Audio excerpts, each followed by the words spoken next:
জয় আসিম বন্ধুরা, মেরা charge নিউটি charge cocoa পাউডারের যে গ্র্যাভিটি কতটা বেশি সেটা চেক করার জন্য আজকে আমরা পরীক্ষা করব। 74% যে আমাদের প্রোটিন রয়েছে সেটা আমরা আজকে তার প্রোটিনের গ্র্যাভিটিটা আমরা একটু চেক করব। কিভাবে? দেখুন, আমার কাছে দুটো তার আছে, নেগেটিভ পজিটিভ। তো দুটো তার আমি যখন টিকিয়ে দিচ্ছি তখন জ্বলছে।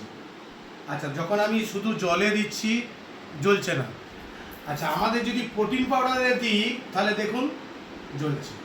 এটা অল্প পরিমাণে আছে তাই জ্বলছে। আবার দেখুন এখানে দিচ্ছি জ্বলছে, শুধু জলে দিচ্ছি জ্বলছে না। আচ্ছা, প্রোটিন পাউডারে জলে দিচ্ছি জ্বলছে। তাহলে মানে কি গ্র্যাভিটি কি আছে? গ্র্যাভিটি দুর্দান্ত আছে। তো যে কারণে হচ্ছে বলছি, যাদের শরীরে প্রোটিনের ঘাটতি কম আছে তো আমাদের কোকোয়া পাউডার প্রোটিন আপনারা ব্যবহার করুন। সম্পূর্ণ শরীরে কিভাবে কাজ করবে আপনারা দেখতে পেলেন আজকে। তো জয় আসিম, মেরা চার্জ নিউটি চার্জ।